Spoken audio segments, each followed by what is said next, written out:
소크라테스 서양 철학의 아버지. 서양 철학의 역사에서 가장 큰 발자취를 남긴 인물을 꼽으라면 단연 소크라테스 빼놓을 수 없을 것입니다. 아이러니하게도 그는 단 한 줄의 글도 남기지 않았지만 그의 사상과 가르침은 제자들, 특히 플라톤과 크세노폰의 기록을 통해 후대에 전해져 왔습니다. 소크라테스는 단순한 철학자가 아닌 진리를 향한 끝없는 탐구와 도덕적 신념을 몸소 실천한 살아있는 철학의 화신이었습니다.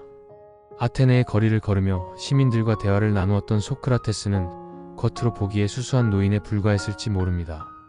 하지만 그의 날카로운 질문과 깊이 있는 통찰은 당대 아테네 사회를 뒤흔들었고 결국 그의 죽음으로 이어졌습니다.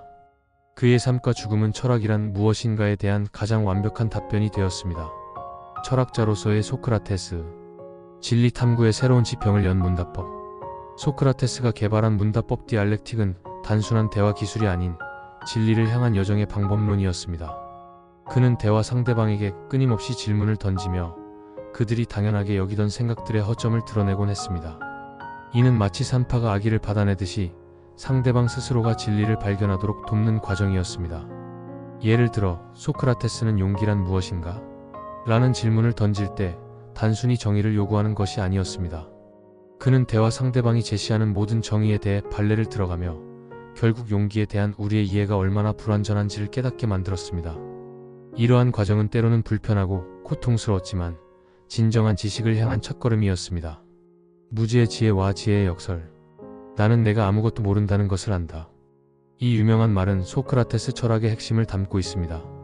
델포이 신전의 신탁이 그를 가장 지혜로운 자라고 칭했을 때 소크라테스는 오히려 혼란스러워했습니다. 자신의 무지를 절실히 느끼고 있었기 때문입니다. 이를 확인하기 위해 그는 당대의 지식인들을 찾아다니며 대화를 나눴습니다.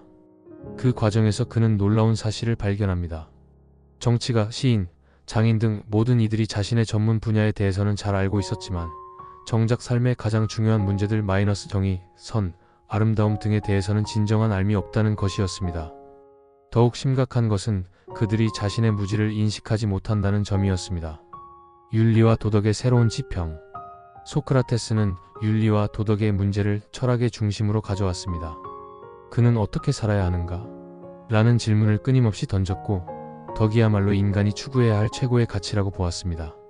그에게 있어 덕은 단순한 관습이나 규칙이 아닌 영혼의 건강과 직결된 것이었습니다. 특히 주목할 만한 점은 소크라테스가 덕은 곧 지식이라고 주장했다는 것입니다. 그는 누구도 자발적으로 악을 행하지 않으며 악행은 무지에서 비롯된다고 보았습니다. 이는 오늘날에도 여전히 뜨거운 논쟁거리가 되는 주장입니다. 소크라테스의 삶과 철학적 실천. 청빈한 삶의 실천. 소크라테스는 자신의 철학을 삶으로 보여준 철학자였습니다. 그는 부와 명예를 멀리하고 검소한 삶을 살았습니다. 맨발로 아테네의 거리를 걸으며 시민들과 대화를 나누었고 때로는 한겨울에도 얇은 옷 한 벌만을 걸치고 다녔다고 합니다. 그의 제자 크세노폰은 소크라테스가 적게 가진 자가 아무것도 부족함이 없고 많이 가진 자가 늘 부족함을 느낀다고 말했다고 전합니다. 이는 단순한 가난 예찬이 아닌 진정한 행복이 물질적 풍요가 아닌 영혼의 덕에 있다는 그의 철학적 신념의 표현이었습니다. 가정생활과 크산티페. 소크라테스의 아내 크산티페는 역사에서 악처의 대명사로 알려져 있습니다. 그녀가 성미가 급하고 말이 많았다는 기록이 전해지며 심지어는 소크라테스에게 물을 끼얹었다는 유명한 일화도 있습니다. 하지만 최근의 연구자들은 이러한 기록들이 다분히 편향되었을 수 있다고 지적합니다. 오히려 크산티페는 남편이 생계는 제쳐두고 철학에만 매진하는 상황에서 새 아들을 키워내야 했던 현실적인 여인이었을 수 있습니다. 소크라테스가 그녀와의 결혼 생활을 통해 인내와 절제를 배웠다고 말했다는 기록은 그들의 관계가 단순한 악처-현인의 구도로 설명될 수 없음을 보여줍니다. 최후의 순간 철학적 신념의 완성. 소크라테스의 죽음은 그의 철학적 삶의 완성이었습니다. 그는 청년을 타락시키고 새로운 신을 들여온다는 죄목으로 고발되어 재판을 받게 됩니다. 당시 아테네의 법정에서는 피고인이 자신의 죄를 인정하고 관용을 구하면 가벼운 처벌을 받을 수 있었습니다. 하지만 소크라테스는 그렇게 하지 않았습니다. 오히려 그는 자신의 철학적 사명을 더욱 강조했고 결과적으로 사형을 선고받았습니다. 톡배를 마시기 전까지도 그는 제자들과 철학적 대화를 나누었으며 마지막 순간까지 평온함을 잃지 않았다고 합니다. 현대에 전하는 소크라테스의 메시지. 오늘날 우리가 소크라테스에게서 배울 수 있는 것은 무엇일까요? 첫째, 비판적 사고의 중요성입니다. 소크라테스의 문답법은 우리가 당연하게 여기는 것들에 대해 끊임없이 질문을 던지고 더 깊은 진실을 찾아가는 방법을 보여줍니다. 둘째, 지적 겸손의 미덕입니다. 무지해지는 오늘날 더욱 중요한 의미를 가집니다. 정보의 홍수 속에서 우리는 때로 자신의 지식에 대해 과신하기 쉽습니다. 소크라테스는 진정한 알미란 자신의 무지를 인정하는 것에서 시작된다고 가르칩니다.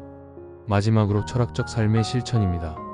소크라테스는 철학이 단순한 이론이 아닌 삶의 방식이어야 함을 보여주었습니다. 성찰하지 않는 삶은 살 가치가 없다는 그의 말은 오늘날 우리에게도 깊은 울림을 주고 있습니다.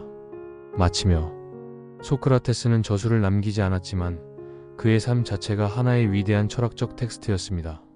그의 질문과 도전은 2400년이 지난 지금도 여전히 유효하며 우리에게 깊은 통찰을 제공합니다. 진리를 향한 그의 끝없는 탐구 정신과 도덕적 용기는 오늘날 우리가 직면한 다양한 철학적, 윤리적 문제들을 해결하는 데 중요한 지침이 되고 있습니다.